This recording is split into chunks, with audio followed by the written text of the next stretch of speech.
My heart hurts. I don't even know how to start talking about this, but, well, here we go.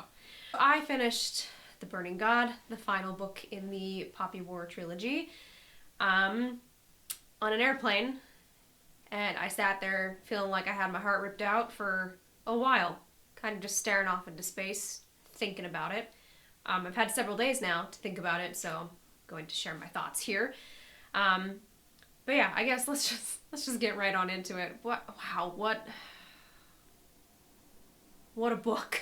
So as usual, I will give just a brief summary about the book itself, and then talk about my spoiler-free thoughts, give you my overall rating for the book, and then I will give you a warning. I will go into my spoiler-filled thoughts, and then we'll wrap up from there. So as I said, The Burning God is the concluding installment to the Poppy War trilogy by R.F. Kuang, published in 2020.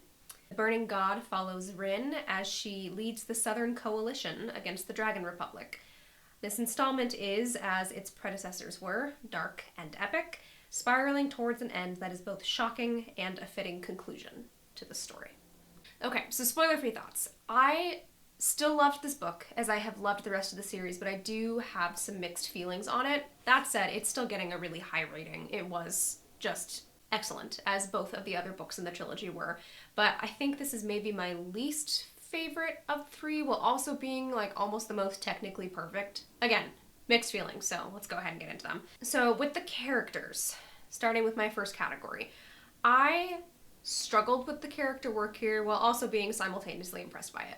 Our main cast was well fleshed out as usual. Rin's character work in particular stands out to me as being singularly impressive and complex. Kuang really drives home her perspective in this final installment and just the messiness that comes with that.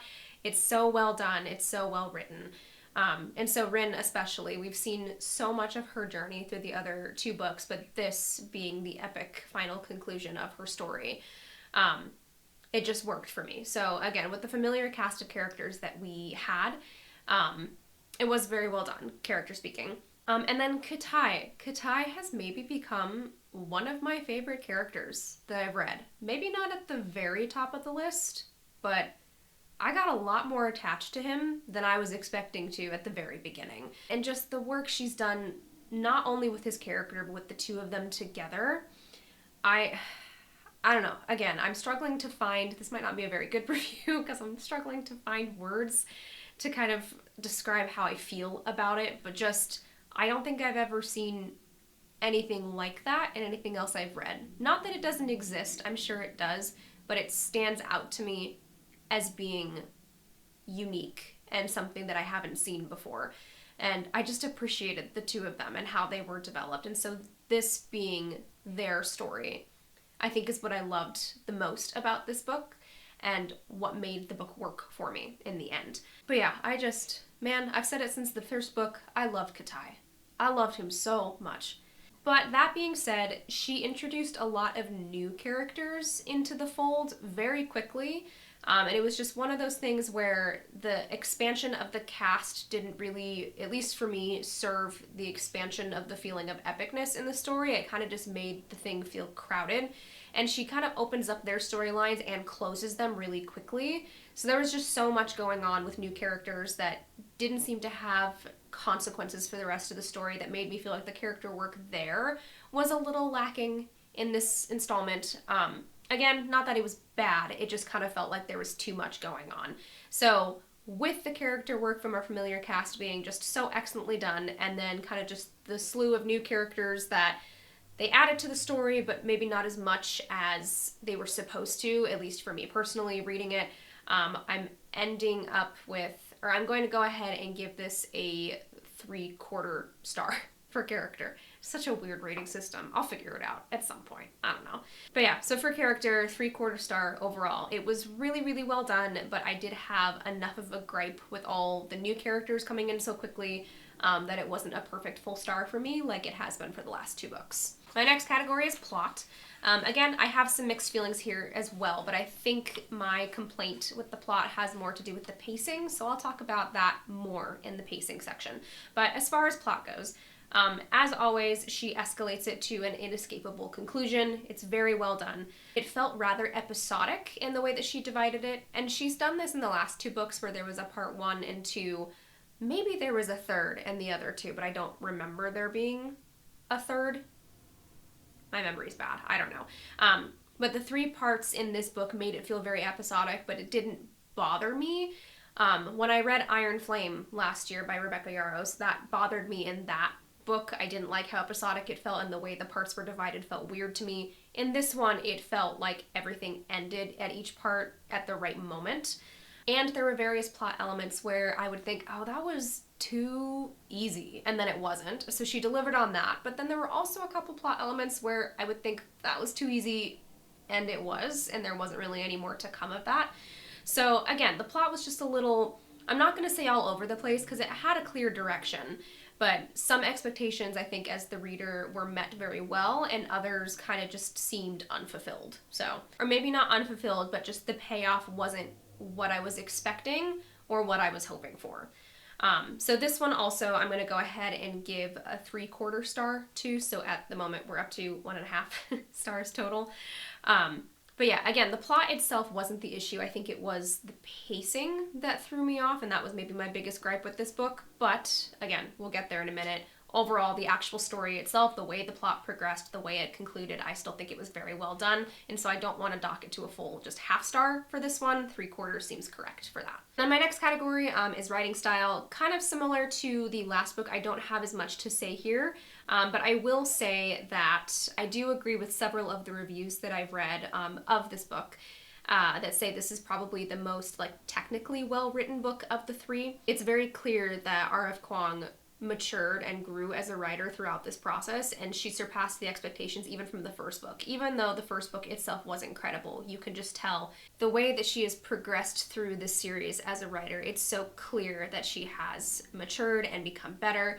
And again, not that she was immature or bad at the beginning, but just she surpassed the expectations that were given or that were set in the first book, and it's just endlessly impressive the way that she does that. And I'm especially impressed, again, I talked about this in character a little bit, but the way that she handled Rin's perspective work. There were some reviews that I read that said they had wished there were more perspectives available in this book, that they felt a little suffocated by Rin's perspective.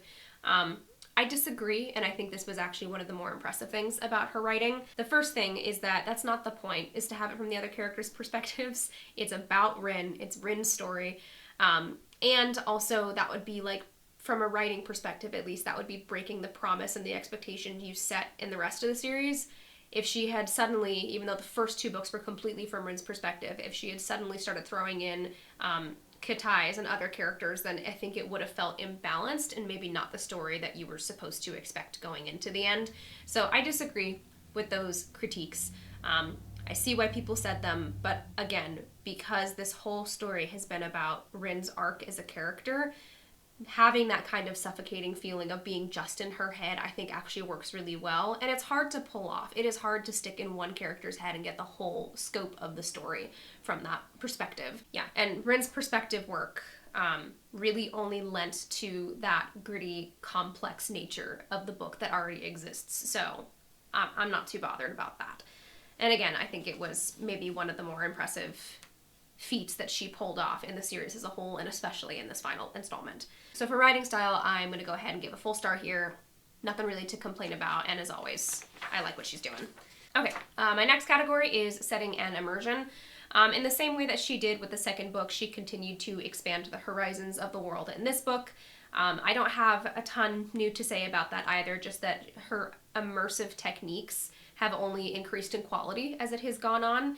And I appreciated that with this story, or with this final installment being a war campaign, that we got to see the entire scope of the world, or maybe not the entire scope, but such a large scope of the entire country, everything that they're dealing with, all the different people groups, different settings and contexts that maybe weren't explored before that were explored in this volume. It just made it feel that much more immersive. So a full star for this one as well. I think that has only increased, like I said, in quality as the books have gone on, and I have no complaints on this one either. Okay, pacing. Pacing was probably, it was the element of the book that I was the most frustrated with in reading this final installment, which was kind of a bummer because I really enjoyed her pacing the entire trilogy thus far. That was, without question, always a full star. I didn't even have to think about it that much. I was like, yeah, her pacing is perfect. The pacing in this one felt a little funky to me.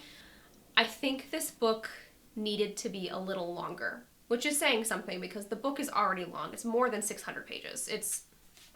I can check. I can see how many pages it is. I just finished this. I should know.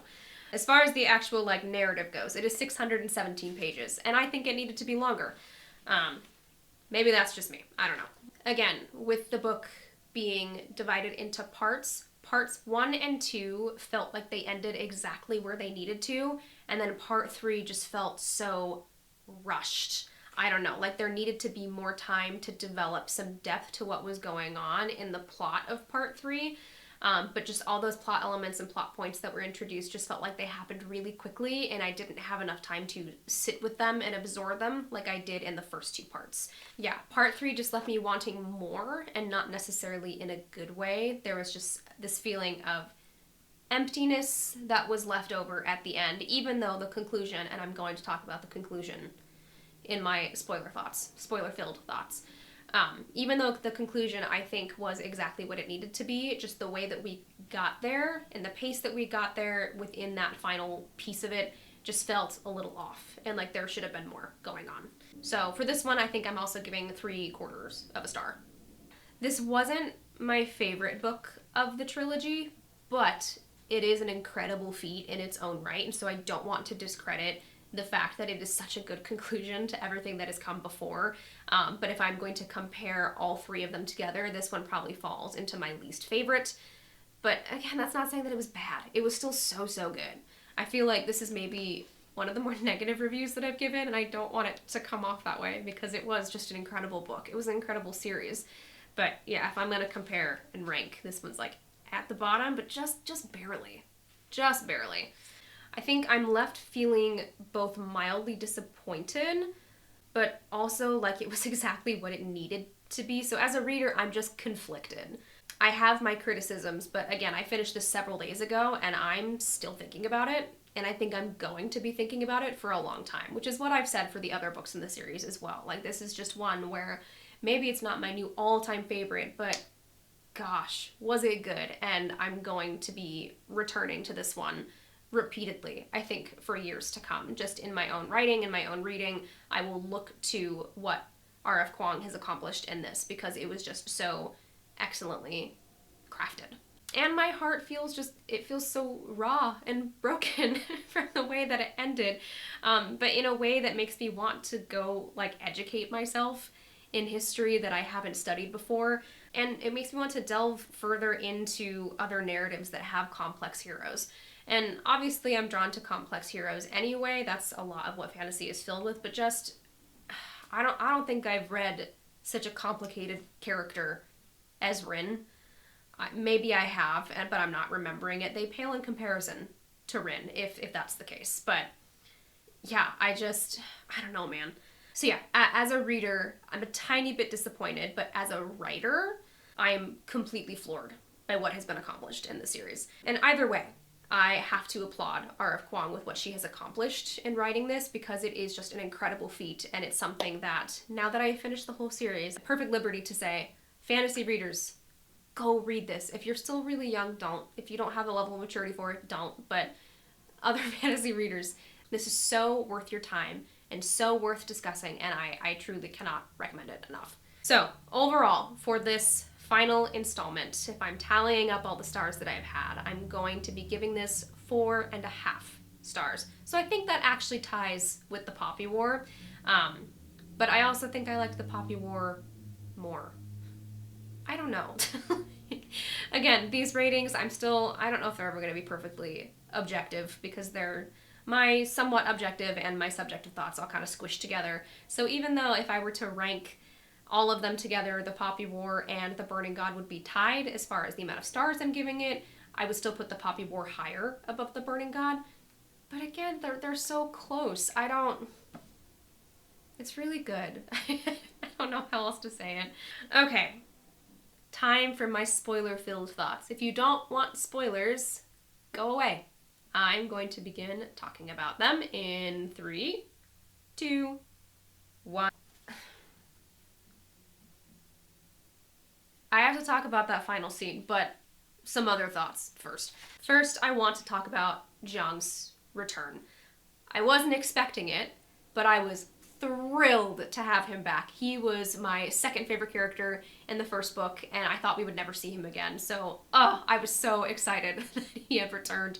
And I love that he became like a foil to Rin's character. You can see her own complexity mirrored in his complexity. Her own struggle between her own sense of humanity and her desire for divine power and destruction. How easily that is mirrored in the way that Jiang's behaving, and just how she can't reconcile like her old master versus the man he is now, and how it perfectly again mirrors the way that she is wrestling with her own complex nature. Oh, it was so well done. I'm so happy he came back. Also, the fact that he's her father, I wasn't expecting that at all, but it makes sense. But those are my favorite kind of twists, where it's like I definitely didn't see it coming, but it definitely also makes sense. Oh, that was good. That was, I love Zhang.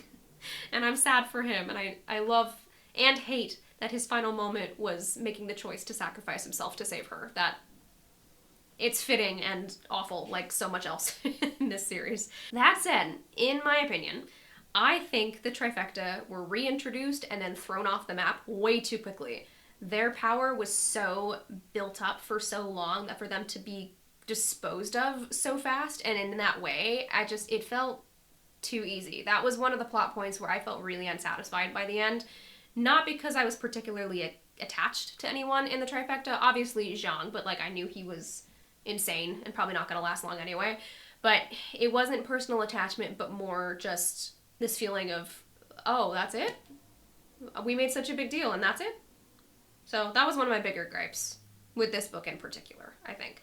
Yeah, I just expected them to play a much bigger role, so that was kind of disappointing. But again, I love that Zhang returned. Love him. I also love that we got to see Chagan again, and that there's some semblance of peace between him and Rin. I know it's shaky and delicate, and it always will be, but it was never going to be anything else but that. But I'm glad we got to see him again, and that there was that sense of peacemaking, even a little bit. I wanted that to be tied up, and so I'm glad she returned to that. I loved the idea of the new psych, but again, with so much else in this book, they were introduced so quickly and then gotten rid of so quickly. And I understand that because it's a war, obviously you're going to lose characters, you're going to lose people. People are dying left and right, but just the way it was introduced, I thought they were going to play such a bigger role in this, or they were going to take over for Rin when she could no longer do it herself. And so for all of them to be trained up in just a few weeks and then wiped off the map almost immediately, it was a bummer. I don't know. And again, I understand that it's war, but just narratively, it was a little frustrating. I read some critiques because I had a hard time putting my thoughts together for this book. I don't know if you can tell. I am rambling a little bit, and I feel like I keep repeating myself, but I had to go read a few reviews just to kind of get a sense of my own bearings and try to put into words what I was feeling. But some of the reviews that I saw were critiquing the fact that this was a war campaign. They thought it got really boring and repetitive, and that was one I disagreed with. I thought the war campaign worked great for this installment, especially because it puts us so much in Rin's head, which was the other complaint that I addressed before. But I think both choices really work. And it made sense for what this final book was supposed to be, because we're seeing Rin as a general, and having to come to terms with the fact that maybe she's not very good at it, and she's having to contend with her own strengths and weaknesses as a character, as a leader. The fact that we were so in Rin's perspective, and that it had to be this long-winded war campaign where she's trying to gather her troops and trying to get enough support and strength to fight back against the Republic. I think it made perfect sense, and I loved that it was written that way. I genuinely can't see it being done any other way. So, now, The concluding scene. Gosh, I still don't have words for how that scene makes me feel. Just that there is an acute grief that I feel, but it's tinged with like the tiniest glimmer of hope, and that makes it almost worse. Like in the second book, that tiny glimmer of hope is what made those hard-hitting moments hit all the harder, because you had that sense of the friendship and the loyalty between our characters. And in this book, it's that they fought so hard to avoid this ending, and the fact that they had to end that way anyway. But the fact that Najah is still standing and that there is still some semblance of hope that he's gonna fix it, that...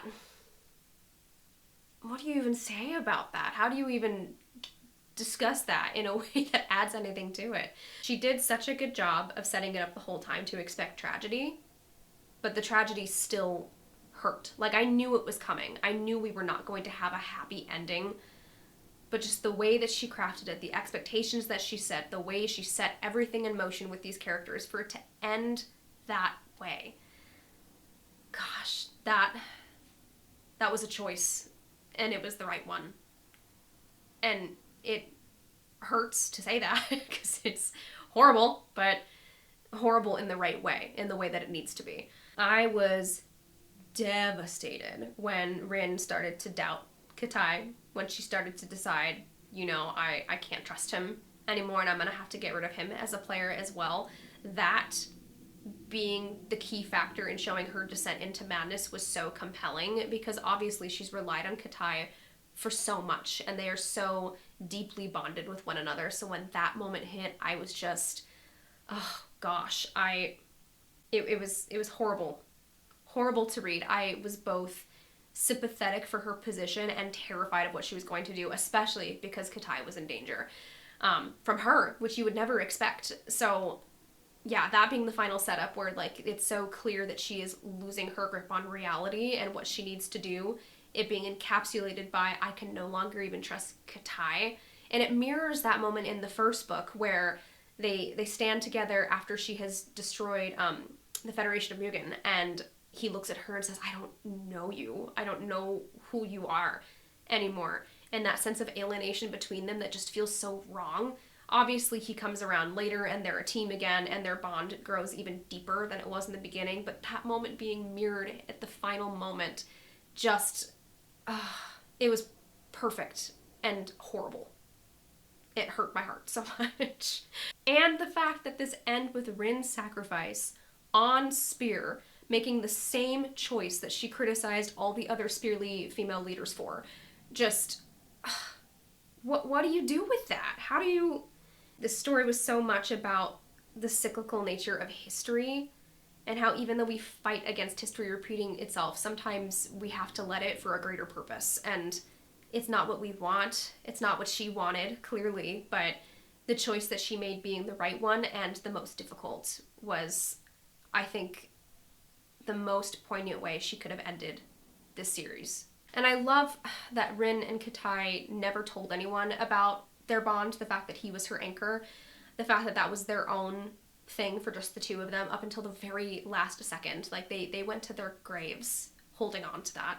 And that their love for one another was this undefinable and unsurmountable force, that even when Rin was preparing to betray him, it was her love for him that made her break through the madness that was overtaking her and realize what she had to do because of her love for him and his love for her. Like, even though he recognized she was kind of losing it, everything he was doing is because he wanted to protect her too. It just, they both fought for so much of the same goal, even when they differed. That even in that moment where they thought they couldn't understand each other anymore, it's their love for one another and for their cause that makes them do what they had to do. Make that sacrifice that had to be made. And I keep thinking too that Najah's betrayal from the second book still stings and is still horrible, but I feel some semblance of peace knowing that he's the last one standing. Understanding where his heart comes from, that he has just as much a sense of duty as Rin does to his people, that he's going to do everything in his power to make it right, that everything he did was out of that sense of duty to his country, and the sacrifices that he made were not so different from Rin's after all. in the end. His betrayal was still a betrayal, but at the same time, I am relieved that he is still standing to face the Hesperians in the end. It gives me that sense of hope, which is what makes the tragedy of their sacrifice hurt even more. Again, it is just the most horrible, tragic, perfect ending, and it makes the most sense because it hurts the most. Even with my little gripes here and there, I have nothing but respect and applause for the series, and she's an author that I want to continue to read because of this, and I'm excited to read what else she has in store because this was just like nothing else really that I have tackled in quite a while. I think that's it. I think that's everything I have to say. I feel like I didn't have as much depth in my discussion this time, and it's just me talking about my feelings. But yeah, all this to say, this was outstanding, and I cannot recommend it enough to other fantasy readers who are looking for something that is going to rip your heart out, but also make you believe in fighting for what you believe in rooting for the underdog, believe that change can happen, that history can change even as it repeats itself. Yeah, go read it. Go. I just miss you. Enjoy. Yeah, that's about all I have to say for now.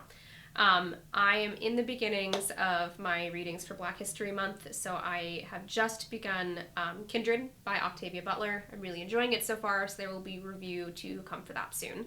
Feel free to click the subscribe button if you feel so inclined. You don't have to, but you can. And as always, I would love to hear any comments from anyone else who has read this. I want so badly to discuss this further, so if you are open to a further discussion, please comment below. I would love to continue talking about the series and anything else that I'm reading or writing. I just do enjoy discussing everything about storytelling and reading. So more reviews and writing updates to come soon. As always, thank you so much for tuning in, and I will chat with you all soon. Thanks, guys.